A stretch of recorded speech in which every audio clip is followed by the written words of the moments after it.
तो कर्म क्षीण होंगे तन सार, तब उस सार का पता चलेगा कि तन का सार क्या है, तन का उद्देश्य क्या है। सकल स्वाद रस ना लिया तिरपत हुई नाई, रामचरण दिन दिन अधिक तृष्णा बदती जाय। सकल स्वाद रस ना लिया तिरपत हुई नाई। महापुरुष हमारे अपने पूरे कितने साल हो गए, आज अपन 50 साल के हैं तो कोई 60 का है। कभी जीवान तृप्त हुई कि चलो अब मीठे से तृप्त हो गए, कि नमकीन से तृप्त हो गए, कि अब अपने को भड़के आने बंद हो गए, कि खाना पीना बंद हो गया। खा खा के डब्बे खाली कर दिए, जाने कितने घी के ने तेल के डब्बे खा गए, कितनी तो अग्नि अपन ने खराब कर दी, पर कभी तृप्ति नहीं आई नहीं आई। 80 साल वाले को भी उतनी की उतनी भूख, बल्कि बढ़ती चली जाती, स्वाद बढ़ता चला जाता है। तो महापुरुष शर्मा रहे हैं कि सारे जीवान से स्वाद ले लिए पर कभी जीभ तृप्त नहीं हुई।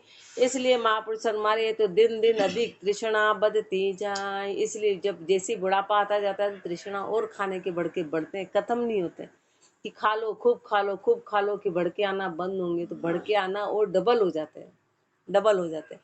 जितना खाएंगे उतना महापुरुष शर्मा रहे उतने भड़के आएंगे, उतनी चीज सताएगी। जब बंद करेंगे ना तभी वो चीज आएगी, बढ़ के आते चले जाएंगे। रामचरण दिन दिन अधिक तृष्णा बदती जाए, टुके के चाखे राम रस तो सब रस खारा होय। रामचरण तिरपत भया सहजे बढ़ते सोए, टुके के चाखे राम रस तो सब रस खारा होय। महापुरुष हमारे पूरा जीवन हो गया बाहर के रस लेते लेते लेते लेते, पर कभी वो रस फिर रस तृप्ति हुई ना, कभी मन भरा। लेकिन टुके कचाके उसके आगे थोड़ा सा भी यदि राम का रस, जितनी अपन ने मेहनत उसमें करी उससे एक जरा सा भी क्षणिक भी यदि राम का रस चख लिया तो रस अपने आप खारे हो जाएंगे। टुके के चाखे राम रस तो सब रस खारा होय। राम चरण तिरपत बया सहजे बरते सोए, तृप्ति आ जाएगी, सहजता में बरत नहीं आएगा। फिर वो तृप्ति आ गई। रामचरण त्यों लोक में अमृत सूझे नाय। अपन इसे कल्पना कर सकते हैं कि ठंडी रोटी रख के न उसको पानी में गला के न खाना। अपन ने वहां देखा उन महापुरुषों को, बाई जी ठंडी रोटी रख के और फिर उसको खाना।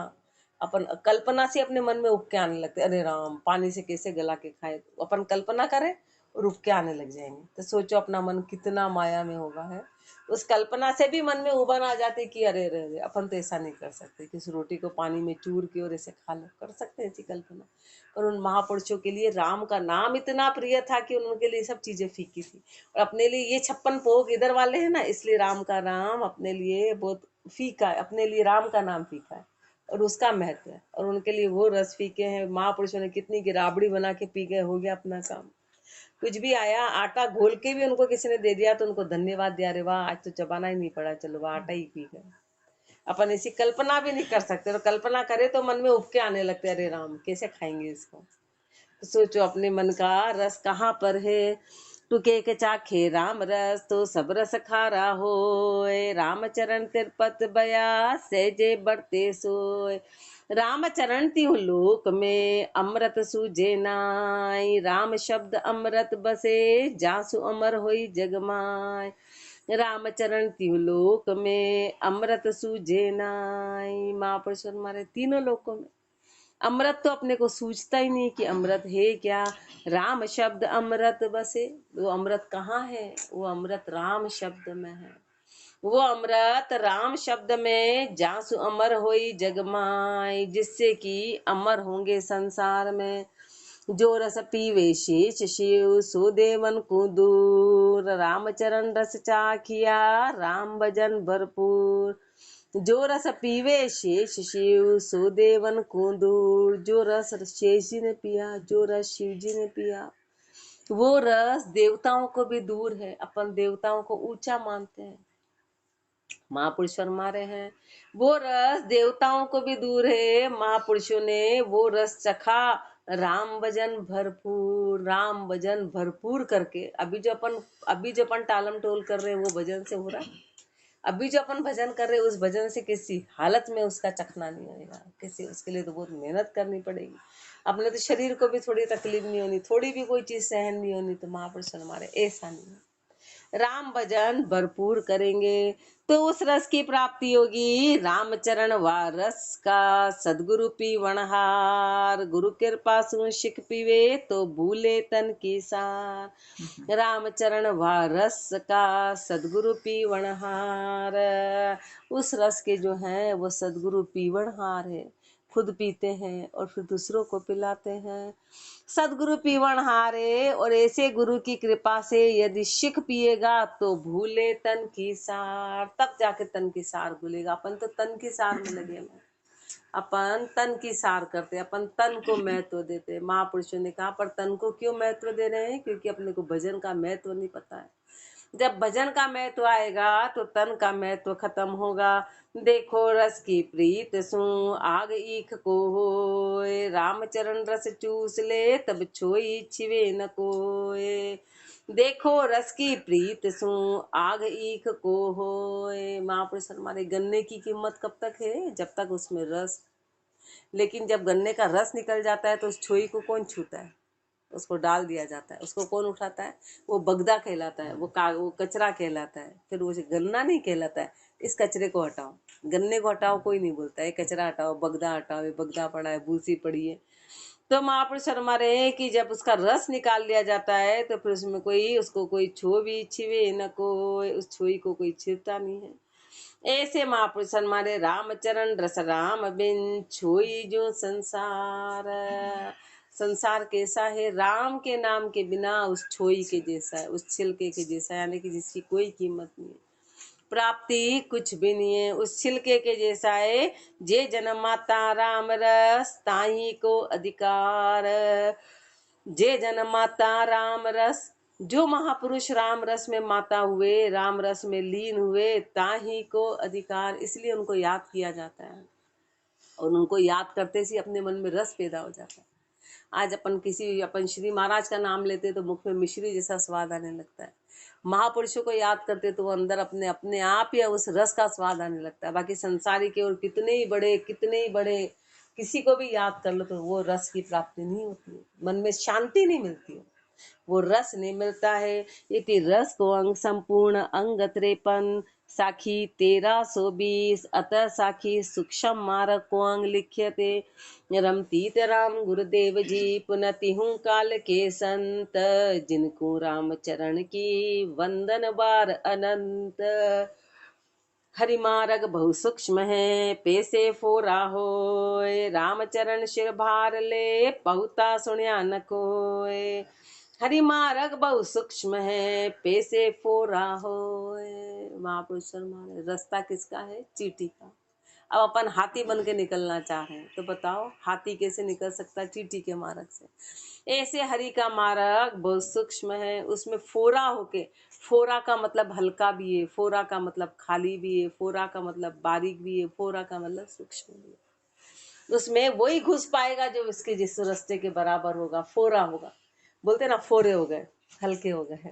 अब पानी में अपन टोकरा लेके डूबना चाह रहे कि पानी में बड़ा सारा तो टोकरा ले लिया, बोले अब इसको नदी पार कर लें तैर के, तो टोकरा हटाना पड़ेगा, टोकरे से डूब जाएंगे, टोकरे सहित पानी होंगे। रामचरण सिर भार ले पौता सुनिया न कोई। सिर पे भार लेके आज तक कोई पहुंचा? आज तक अपन ने तो भार ले रखा है। और जाने क्या 60 साल वाले भी घर के काम में दौड़े जा रहे, 70 वाला भी दौड़े। अब कर क्या रहे हैं? एक रोटी पानी के पीछे, वो 2 रोटी बनानी, पानी, रोटी पानी, रोटी पानी, रोटी पानी, चक्कर गिन नहीं खा रहे। तो बोले ये तो इसलिए करते कि इनके काम नहीं है ना, इसलिए ऐसी बातें करते। अरे महापुरुष हमारे कर क्या रहे हैं? निहाल क्या हुए? निहाल क्या, बस दौड़े जा रहे, दौड़े जा रहे, दौड़े जा रहे हैं। रामचरण सिर भार ले पौता। 60 साल बाद तो सरकार भी रिटायर्ड कर देती कि भैया तुम रिटायर्ड हो गए, पर अपन काम से रिटायरमेंट अपन नहीं ले रहे हैं, या अपन उसको उस तरह से तरीके से ट्रिक नहीं करते हैं। जाने क्या करते रहते हैं, जाने क्या करते हैं। रामचरण हरि की भक्ति मोटे मन नहीं हो, सूक्ष्म मार्ग चालता अति लघुता ही जो। रामचरण हरि की भक्ति मोटे मन नहीं हो। महापुरुष हमारे हरि की भक्ति कभी मोटा, अपना मन तो बड़ा मोटा है, अपना मन ऐश चाहता है, अपना मन आराम से इंद्रियों को सुख देता है, उसको मोटा मन कहते हैं। मोटा मन है यानी मन में आपा जबरदस्त ले रखा है, मन में अहंकार है, अपन कर्ता भाव है, वो मोटा मन है। हरि की भक्ति कभी मोटे मन से नहीं होगी, सब कुछ समर्पित करना पड़ेगा। सूक्ष्म मार्ग चालता अति लघुताई जोय, सूक्ष्म मार्ग पे चलने पे अति लघुताई जोय, बहुत छोटा बनना पड़ेगा, लघु बनना पड़ेगा। सब सुना ना होई रहे अहुमान कुमार, रामचरण यूं चालिए सूक्ष्म राह विचार। सब सु नाना होई रहे अहुमान कुमार, सबसे नाना होके चलना पड़ेगा, सबसे बारीक होके चलना पड़ेगा। सब सुना ना होई रहे, छोटे से छोटा बनना पड़ेगा, बारीक से बारीक बनना पड़ेगा। अहुमान कुमार, अहंकार और मान को मारना पड़ेगा। रामचरण यूं चालिए सूक्ष्म राह विचार, ऐसे सूक्ष्म राह पे चलो, ऐसे सूक्ष्म राह पे विचार करो। सूक्ष्म पेंडा अगम घर निष्भर चलिया न जाए, रामचरण दिन के छता बेगा बेगी ध्याय। सूक्ष्म पेंडा अगम घर निष्भर चलिया न जाए, महापुरुष फरमा रहे ये सूक्ष्म मार्ग है। निष्भर यानी रात्रि कोई चलनी नहीं आएगा। रात्रि किसको बोलते हैं? रात्रि 84 को बोलते हैं। और दिन किसको बोलते हैं? दिन मनुष्य जन्म मिला उसको महापुरुष फरमाते हैं कि दिन के छता, मनुष्य जन्म में ही भक्ति हो पाएगी, और फिर उधर अपन दिन के छता जवानी में ही हो पाएगी, बुढ़ापे में नहीं हो पाएगी, बुढ़ापे में नहीं होगी। लेकिन यहाँ महापुरुष फरमा रहे कि 84 में अपन कितना ही परमात्मा से बोला कि हे परमात्मा, लेकिन फिर जब मनुष्य जन्म मिला तो अपन उसकी कद्र नहीं करने, उसकी कदर नहीं करने हैं, उनको उठाना बीच बीच में। सूक्ष्म पेंडा अगम घर निष्भर चलिया न जाए, रामचरण दिन के छता बेगा बेगी ध्याय। ये जब तक अपने श्वास है जल्दी से जल्दी उस राम के नाम को याद कर लो, उस परमात्मा के नाम को जितनी जल्दी हो। ये दिन है अभी अपने पास में, रात्रि को केला नहीं आएगा नहीं। लख 84 रातड़ी तामे कछु न होए, रामचरण नर देह दिन राम भजन कर सोए। लख 84 रातड़ी तामे कछु न होए। अब अपन देखो ना, अभी गाय कुत्ते उनका उद्देश्य क्या है? वो उठ भी जाएंगे तो क्या कर लेंगे? अभी गाय कुत्ते सड़क पे सो रहे हैं, वो उठ भी गए तो उनका उद्देश्य क्या है? बस वो खाना ढूंढेंगे। फिर करते क्या? मेरे को तो बहुत गुरुदेव बार बार विचार देते कि इनका उद्देश्य क्या है। अपना एक उद्देश्य, और ऐसे ही अपने एक साधारण इंसान को देख लो जो भजन नहीं करा, तो कई बार विचार इनका उद्देश्य क्या है। बस सुबह उठे, दे काम, ये करा ये करा ये करा, रात हो गई और सो गए, उठे उठे उठे पूरा दिन और फिर सो गए। जीवन का उद्देश्य क्या रहा? जीवन का उद्देश्य क्या रहा? बहुत भाग्यशाली कि अपने को गुरुदेव ने रास्ता बता दिया। बाकी उद्देश्य अपन भी उनके जैसे पचा करते, अपन भी उनके जैसे पचा ही करते कि बस जो घट्टी पीस रहे हैं, 24 घंटे घट्टी पीस रहे हैं। परमात्मा ने अपने को एक ये दे दी जगह कि चलो तुम यहाँ आके तो थोड़ी देर बैठो। लख 84 रातड़ी तामे कछु न हो, बताओ अभी 84 तो रातड़ी है, अब इसमें कुछ होने वाला नहीं है। अपन उसी से आए हैं और उसी की पूरी तैयारी कर रहे हैं, पूरी तैयारी उसकी कर रहे हैं। राम चरण नर देह दिन राम भजन कर सोए, मनुष्य जन्म तो दिन है, इसमें तू भजन कर ले, दिन के छते कर ले। सब बोलते हैं ना दिन खत्म होने वाला, जल्दी करो, अंधारा पड़ेगा अंधारा पड़ेगा अंधारा पड़ेगा, वो तो सब समझ आ रहा है, उसमें तो हम बड़े डेढ़ होशियार है, उसमें तो अपनी होशियारी का कोई वार पार ही नहीं। लेकिन ये नहीं है। रामचरण प्रथम सुखम हरिभज बहु विस्तार, रज गगन मारुत सु ढीम सहे शिर मार। रामचरण प्रथम सुखम हरिभज बहु विस्तार। महापुरुष हमारे यदि हरि को नहीं भजा, हरि को नहीं भजा, हरि को भजा जब तो सुख की प्राप्ति होगी। हरि को नहीं भजा तो रज गगन मारुत सु ढीम सहे शिर मार। तो उन पेड़ों को देखो, उन पेड़ों को देखो जो वहां पर लगे हुए हैं ऊंचे ऊंचे, वो रात भर उनकी मार सहते हैं, पूरे दिन भर रात भर हवा की मार सहते हैं, धूप की मार सहते हैं, पानी की मार सहते हैं। रज गगन मारुत सु धीम सहे शिर मार, रात दिन उसकी मार सहना पड़ेगी। सूक्ष्म होय के हरि बजे तजे मनी मद और, रामचरण गण मोगरा खावे मार कठोर। सूक्ष्म होय के हरि बजे तजे मनी मद और, सूक्ष्म हो के हरि को भजेंगे, और तजे मनी मद, और मन का मद छोड़ेंगे, मन का नशा छोड़ेंगे संसार के प्रति, तब जाके काम बनेगा। राम चरण गण मोगरा, खावे मार कठोर। लोहा होता है ना, लोहा तो अपन पहले देखा करते, लोहार दे ढाम ढाम ढाम, उसको कितना पीटा जाता था नरम बनाने के लिए। ऐसे फिर परमात्मा अपने कर्म अपने को पीटेंगे जबरदस्त, और पीट ही रहे हैं। अभी अपन कौन से सुखी हैं, पर फिर भी अपने को सुख लग रहा है। अपन वो गड्डू रे के जैसे है ना, कि नहीं हम तो नाली में सुख है, हमको तो बढ़िया सुख है। अपन उसका अंतर नहीं समझ पा रहे हैं, तो जितना कठोरता होगी उतने डंडे खाने पड़ेंगे। सूक्ष्म पर घर पे सता, तस्कर एंडे माय, रामचरण मग गगन के, सूक्ष्म होई कर जाय। सूक्ष्म पर घर पे सता, तस्कर एंडे माय। महापुरुष हमारे जब चोर होता है ना, किसी के घर में घुसता है, तो वो सीधे सीधे जोड़े धाड़े नहीं घुसता है, वो एंडा लगाता है, कहीं पर एंडा लगाता है, दीवार में छेद करता है, कहीं ऐसा छेद करके फिर चोरी छुपे जीना बन के घुसता है। जीना बन के सीधा सीधा घुसने नहीं आएगा।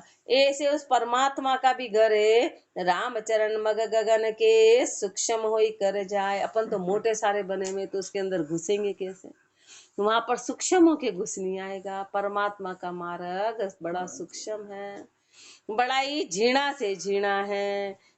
वो मोटा मार्ग नहीं, और अपन मोटे हो रखे हैं मन के। रामचरण मग गगन के, सूक्ष्म होई कर जाय। अधिक पात्र लानी रसू, झीणा झीण अनु, मन ऐरा पति ना लहे, सूक्ष्म लहे स्वरूप। अधिक पात्र लानी रसू, नीर से भी पतला, पानी से भी पतला, पानी से भी पतला हो। झीणा झीण अनूप, झीणे से भी झीणा, बारीक से भी बारीक बनना पड़ेगा। मन ऐरा पति ना लहे, पर मन तो हाथी है, मन तो हाथी है। सूक्ष्म लहे स्वरूप, सूक्ष्म होगा वो उस स्वरूप की प्राप्ति करेगा। हाथी रूपी कोई उसको प्राप्ति कर नहीं सकता है। अपन ने तो इतने हाथियों का भार ले रखा है। सूक्ष्म शरणे राम की, ऊंचा आदर आग, रामचरण सबके शिरे, शिर पर झीणी पाग। सूक्ष्म शरणे राम की, ऊंचा आदर आग। महापुरुष हमारे परमात्मा की शरण सबसे सूक्ष्म है, सबसे बारीक है, लेकिन उसकी जो इज्जत है वो सबसे ऊंची है। उसमें जो इज्जत मिलती है वो सबसे ऊंची मिलती है। मिली ना महापुरुषों को, अपन किसको याद करते हैं? अपन कोई राजा को, महाराजा को। अभी बोले चलो प्रधानमंत्री बहुत ऊंचे नाम रटो, रटेंगे अपन? बोले उनका नाम कौन रटे? अभी पद्मावती सामने आ जाए तो अपन उसको क्या, पद्मावती आगे इसका नाम रटो, सबसे सुंदर स्त्री थी, रटेंगे? अब ये थी तो भैया क्या करें, हमारा क्या होगा? तो बोले मीराबाई का नाम रटो, हाँ तुरंत रटने देंगे। मीराबाई का नाम रटेंगे, जिन्होंने राज्य का त्याग किया, और उसने राज्य के लिए, अपनी सुंदरता के लिए इसको बलि देनी पड़ी। तो बोले चलो ये सती हो गई, रटो इसको, रटेंगे अपन। अपन को क्या लेना देना, हुई तो हुई, हो जाने। लेकिन मीराबाई का नाम अपन रटेंगे। क्यों? क्योंकि उससे अपने को आगे की प्रेरणा मिलेगी, आगे की शांति मिलेगी। इसलिए महापुरुष फरमा रहे हैं कि ये सबसे ऊंचा आदर आग है। रामचरण सबके शिरे, सिर पर झीणी पाग। ये झीणी पाग है, झीणी पगड़ी है, सबसे ऊंची है, पर सबसे ऊंची है। सूक्ष्म मार्ग मुक्ति का, सूक्ष्म साधु माय, चौड़ा पंथ अधोगति, सब जग चालिया जाए। सूक्ष्म मार्ग मुक्ति का, सूक्ष्म साधु माय। महापुरुष हमारे ये सूक्ष्म मार्ग है मुक्ति का, इसमें सूक्ष्म होके घुसना पड़ेगा। सूक्ष्म साधु माय, इसमें सूक्ष्म साधु होगा वही माएगा। सूक्ष्म दास ही इस सूक्ष्म रास्ते में माएगा। चौड़ा पंथ अधोगति, बाकी जो चौड़े पंथ है ना वो अधोगति में ले जाने वाले हैं। चौड़ा पंथ है यानी सारी बाहरी चीजें सब चौड़ा पंथ है, अनेक अनेक अनेक ये चौड़ा पंथ है। बाहरी जितनी भी क्रियाएं सब जगह चालिया जाए। पूरा संसार उसी रास्ते पे चल रहा है, पूरा संसार एक पे ही चलता है। सूक्ष्म मार्ग शोध के, चाले सूक्ष्म होए, रामचरण सूक्ष्म सुखी, दुखी न देखा कोय। सूक्ष्म मार्ग शोध के, चाले सूक्ष्म होए। सूक्ष्म मार्ग को शोध के, सूक्ष्म होके ही चलना पड़ेगा। महापुरुष हमारे सुखी कौन हुआ? सुखी सूक्ष्म हुए, दुखी न देखा कोई। महापुरुष हमारे उनमें से कोई कभी कोई दुखी नहीं रहा। जो सूक्ष्म मार्ग पे चला वो किसी भी प्रकार के उन्होंने दुख की प्राप्ति नहीं करी। और अपन चौड़े पंथ पे चल रहे हैं इसलिए अपन दुखी दुखी हैं। अपन चौड़े पंच में हैं। राम चरण सूक्ष्म सुखी दुखी न देखा कोय। सूक्ष्म मारिया ना सुनिया मोटा मारिया जोय। सूक्ष्म बूढ़ा ना कया बूढ़ा भारी होय। सूक्ष्म मारिया ना सुनिया मोटा मारिया जोय। कहीं पर बाढ़ आती है, तूफान आता है तो छोटी सी घास का कुछ भी नहीं बिगड़ता है। वो घास ऐसी कैसी, बड़े बड़े पेड़ तुरंत ऐसे जितना बड़ा होगा उतनी जल्दी गिरेगा, धाड़ धाड़ धाड़ धाड़ सब गिर जाते हैं। ऐसे महापुरुष फरमा रहे हैं कि संसार में कुछ भी हुआ तो महापुरुषों के किसी प्रकार का कोई सूक्ष्म मारे। वशिष्ठ जी के 100 पुत्र मारे गए पर उनपे कोई असर नहीं हुआ, तो वो घास के जैसे उनपे किसी भी प्रकार का, और किसी का एक लोटा भी घूम जाए तो चेहरे का नूर चला जाता है कि ओहो हमारा तो नुकसान हो गया। सारी सुरता बोले आज तो मन ही नहीं लग रहा, निगाह में वही नजर आता है, यहाँ है कि यहाँ है कि यहाँ है कि यहाँ है। तो अपन मोटे हैं ना, इसलिए अपन दुखी हैं। सूक्ष्म मारिया ना सुनिया मोटा मारिया जो, मोटे मारे जाते हैं इसलिए अपन दुखी रहते, अपनी आंखों के आंसू खत्म नहीं होते। सूक्ष्म बूढ़ा ना कया बूढ़ा भारी होए। कभी डूबा, कभी कोई तिनका होता है ना, वो पानी में कितना ही अंदर डूबा वो डूबेगा नहीं, और जैसे मोटा कीला डालेंगे तुरंत डूब जाएगा। तो महापुरुष हमारे कभी ऐसा सुना क्या कि सूक्ष्म कोई चीज है वो अंदर डूब गई हो, मोटी चीज डूबती, भारी चीज डूबती है। अपन भारी हो रखे हैं ना, इसलिए अपन 84 में जाएंगे। उसके लिए सूक्ष्म, सूक्ष्म का मतलब क्या बताया? सूक्ष्म का मतलब बताया कि सपना आपा को खत्म कर देना, वही सूक्ष्म पद कहलाता है। अपने भार को नीचे उतार देना, उसी को सूक्ष्म पद कहते हैं। अपन ने तो भार ले रखा है। रामचरण सारा सिरे बड़ी गरीबी एक, सब साधन शिरताज हैं बख्शे गुना अनेक। रामचरण सारा सिरे बड़ी गरीबी एक, सबके सारों का सार है, सबके सारों का सिरे है। बड़ी गरीबी एक, एक गरीबी, एक गरीबी परमात्मा के आगे दीन हो के। अपन तो परमात्मा यहाँ भी अमीर होके आते हैं, अपना बोरी बिस्तर सब साथ लाते हैं। आते से पहले तो अपने को सुख चाहिए, आते से तो पहले वो बिस्तर छोड़ा तो यहाँ का पूरा सुख चाहते हैं कि हमको यहाँ पूरा सुख मिले। जरा सा भी थोड़ा आड़ा टेढ़ा भी हो तो भाई बैठने नहीं आ रहा अपने से, क्योंकि अपन गरीब बन के नहीं आए, अपन अमीर बन के आए। अपना सब बोरी बिस्तर साथ लेके आए, सब साथ लेके आए हैं। रामचरण सारा सिरे बड़ी गरीबी एक, सब सारों का सार एक ये गरीबी है। सब साधन शिरताज हैं बख्शे गुना अनेक, ये सब साधन का शिरताज है, ये सब साधन का शिरताज गरीबी है। बख्शे गुना अनेक, अनेक गुना को माफ करा देती है, अनेक गुनाहों को खत्म कराती है, वो है गरीबी है। कि परमात्मा के आगे गरीब बन के रहना, यानी कि सारी चीजों को छोड़ देना, उसके आश्रय हो जाना, आशा रहित हो जाना, उसको गरीबी कहते हैं, उसको गरीबी कहते हैं। हाथ में कटोरा लेके मांगना उसको नहीं कहते हैं। गरीबी का मतलब है कि अपने सारे आपे को छोड़ दिया कि जो कुछ करता राम जी मैं तो करता ना, ये गरीबी कहलाती है। कि हर बात में हर राम जी की रजा में रहना, उसको गरीबी कहते हैं महापुरुष। तब जाके परमात्मा सारे गुनाह को माफ कर देता है। ये सब साधन का शिरताज है। इति सूक्ष्म मारक को अंग संपूर्ण अंग 54 साखी 1334। आगे अपने को फरमाएंगे। राम राम जी राम महाराज राम राम।